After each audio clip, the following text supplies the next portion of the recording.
back again to Jimmy Allen and his air adventures.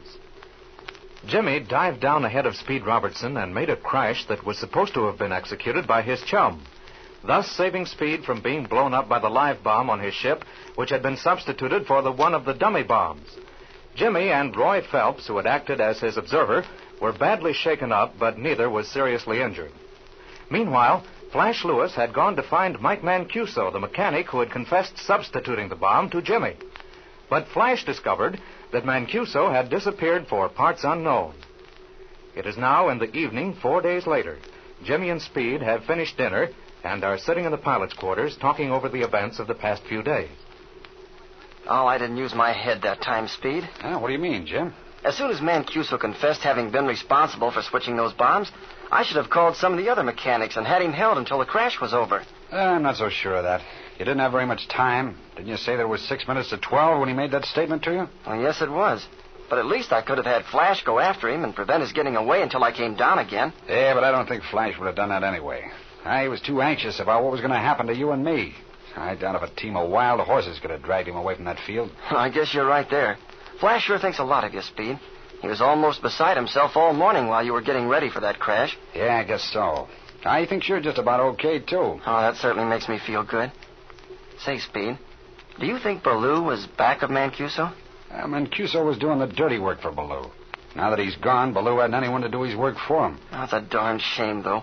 If we could have held Mancuso here, and he would have confessed that Ballou was the one who put him up to it, we could have put Ballou in the jug right now. Yeah, I'll say we could have. And that would have been a mighty fine thing, too, if you ask me. As it is, I'm afraid Pacific Studios are going to get their picture out ahead of us. They haven't had any of the delays that we've been plagued with. You know, I got to thinking about this strange business last night. It seemed to me it was rather strange that Ballou had been able to get this other job with Pacific Studios in such a short length of time. Why, just the day before he made you and Milliken that proposition about working together for the good of both pictures, remember he warned us not to take this job with Mammoth. Now, you know, I've been doing some thinking along those lines myself, Jim. It escaped my attention at the time, but since we've had all this trouble with Ballou, I've given the matter more consideration. If you remember correctly, Milliken said he had given the script of this story we're working on to Ballou when he was first considering hiring him. He wanted Ballou to look it over and give his opinion on the flying angles. And that's right. So Ballou knew just what the story was going to be before he got the job with Pacific. Yeah, that's correct. Now, what could have been easier than for him to go to Pacific, tell them exactly what the story was, and sell them on the idea of filming another one very close to it? Sure.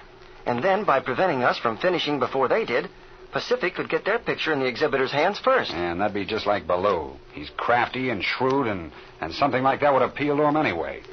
I wonder if there isn't some way that we could prove that Ballou has done this. I doubt it very much, Jim. Stealing stories is called plagiarism, and I know this. Unless you have something extremely definite to go on, it's a tough thing to prove in court. However, there's another thing. It's worrying me very much. Well, what's that, Speed? That's Harry Phelps. Have you noticed him lately? Oh, yes, I have. He goes around looking as if he's just seen a ghost. And he jumps out of his shoes at any sudden noise. He can't go on much longer the way he is, Jim. He's under a terrible strain of some kind. If Ballou doesn't kill him, which he seems so afraid of, why, he'll kill himself. It's a miracle to me he hasn't cracked up before this, Speed. I've never seen such ragged flying in my life. Why, yesterday, when he came in to make a landing, after we got through with that bombing sequence, he had to shoot the field 5 times before he could get his P-47 on the ground. And even then, he bounced about 10 feet in the air. Boy, I was certain that landing gear was going to collapse. Yeah, I saw that. Anyway, those Thunderbolts are built like a brick wall, Jim. I guess Harry just happened to have one that was in a little better shape than the others. Yeah, but there's something else, too, Speed. His flying has become so bad lately that, well, all of the other pilots are afraid to fly near him in the air. I've heard several of the boys say that they absolutely refuse to fly formation with him. Yeah, I know it. Now, because of that very reason, I've always made him fly in the number 7 slot. Even then, the rest of the boys are watching him so much of the time they can't keep a good formation themselves. Maybe for his own good, you'd better ground him. Well, I'd like to do that, Jim. But in the first place, we're short of pilots, and for the second, I'd have to take him off the payroll if I grounded him. Yeah, that's right, too. Well, I heard Mr. Stewart say we'd completed more than half of the air scenes. Maybe Harry can get by until we're through. I sure hope he can. And what about Roy Phelps? You've seen more of him both on the ground and in the air than I have the last few days. How's he getting along? Oh, Roy's coming along fine, Speed. He's lost a lot of that nervousness he had in the beginning. If it wasn't for his father, he'd be just about as good as some of the other pilots we have. He's worrying about Harry all the time, huh? He sure is. And when he's in the air, his own flying gets sort of ragged because he's always got his eyes on his father. Do you think Roy will ever make a pilot? Oh, I'm sure he will, Speed. This mingling and flying with the other pilots is doing him a world of good. Hey, here he comes now. Oh, yeah. Hello there, Mr. Robertson. Hi, Jimmy. Hi, Roy. Hello. Well, if you boys will excuse me, I want to talk to Flash about those ships we're going to use tomorrow. Sure, go right ahead, Speed. I'll chew the fat with Roy here for a while. Well, see you later. Right. Why, Jim, there's something I wanted to ask you. Why, sure, Roy. Go right ahead. Well, it's about my flying. Have I shown any improvement since the day you checked me out? A world of improvement, Roy. I was just talking to Speed about that before you came up. Flying the different types of ships we have here, especially with these older, experienced pilots, is doing you a lot of good. Well, I'm mighty glad to hear you say that, Jim. You know, flying's going to be my profession, and I sure want to be a good pilot. Well, as far as I can see, there's only one thing wrong with your flying. And that's something I don't think you have any control over. What do you mean, Jim? And just this, Roy. You're worrying so much about your father that your own flying is it's often rather ragged. Yeah, Jim, I know. That's perfectly true. I try not to worry about it, but it gets the best of me. There's no use kidding myself, and I guess you and Mr. Robertson have noticed it, too. Dad's much worse now than when we first started. I sometimes am so worried about him that I don't know what to do. You know, Jim, lately Dad's been having the most terrible nightmares. I'll wake up suddenly, and there he'll be sitting in his bed, trying to make a forced landing with his plane, or trying to beat out the flames with his hands. Evidently, he imagines his plane is caught on fire, and then at other times he seems to think that Baloo is after him, and he'll scream out, "Don't let him get me." Now, Roy, take it easy. Don't let this sort of thing get you down. I heard Mr. Stewart say today we were more than halfway through the picture. And if your dad can only hold out another week or so, I think we'll be all through. Oh, I hope so, Jim. As soon as the picture is over, I'm going to take Dad away somewhere where it's nice and quiet, where he can have a good rest. And it'll be somewhere 2,000 miles from where Baloo is. And that'd be a fine idea, Roy. But say, what are you going to do afterward? Well, I don't know, Jim. I'd like to get a flying job somewhere. I'll tell you what I'll do. I'll speak to Speed Robertson. Maybe he can do something for you with Grand National Airways. Oh, gee, that'd be swell, Jim. I'd give anything in the world to work under a man like Speed Robertson. He's a swell fella. He sure is. Oh, here he comes now. I'll speak to him about that right away. Well, boys, you know what? We'll have more ships available for flying tomorrow than we've ever had before. Good old Flash has practically rebuilt some of those ships that were so bad. Oh, gee, that's swell, Speed. For once, we'll have enough ships to fly.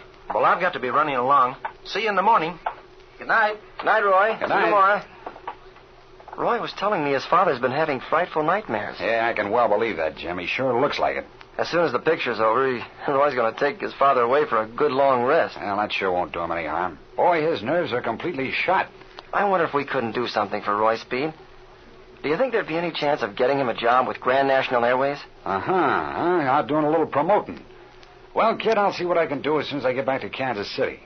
Do you think he'd make a good airline pilot? Yes, I think he would, Speed. Especially if he could work as a co-pilot for a while under someone like Pat Murphy or Bob Fisk. Anyway, he thinks you're a swell guy. Oh, he does, huh?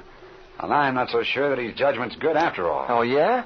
Well, I think you're a swell guy, too. Now, both of us can't be wrong. Come on now, Jimmy. What are you trying to do? Get me all buttered up so that I'll set you up to an ice cream soda? No, nothing like that. Oh, look, Speed. Here comes Butch with the evening mail. Anything for us, Butch? Yeah, there's a letter for you, Jim, and one for Mr. Robertson, Oh, too. good. Give me mine. Swell. Say, mine's from Mom. Who's yours from, Speed? Well, I don't know, Jim. I sure don't recognize his handwriting. It's postmarked Chicago. Chicago? Well, what do you know about this? What? Well, this letter is from Mike Mancuso.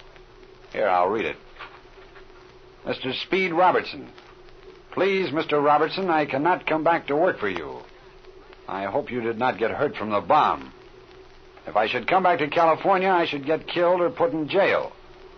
I cannot say anything else. Please, Mr. Robertson, forgive me. Mike Mancuso. Oh, can you tie that? Well, one thing's a cinch. Harry Phelps isn't the only one that's scared to death of Baloo. You're right, Jim. I'd sure give a lot to know what Baloo has on these men. So would I, Speed. Oh, look, here comes our director, Mr. Stewart. He seems very much excited about something. Yeah. Good evening, Robertson. How are you, Ellen? Hello, Mr. Stewart. Hello. Might I see you two in private? Why, certainly, Mr. Stewart. Come right in our room here. Thank you.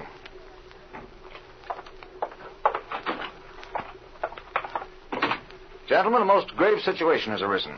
Mr. Milliken and I have been very much concerned about this aviation picture, as you know.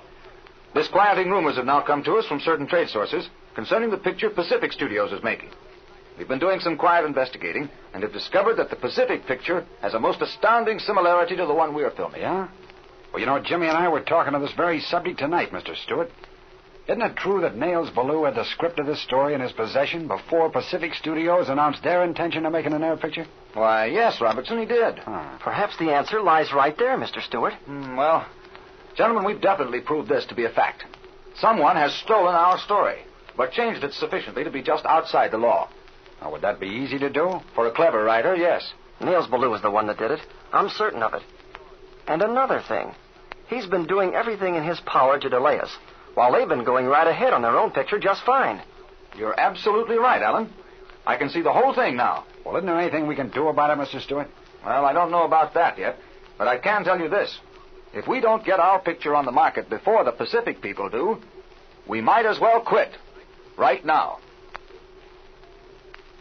It looks as if the dishonest Ballou has outwitted Mammoth Studios. But what can be done about it? Don't miss the next episode of The Air Adventures of Jimmy Allen.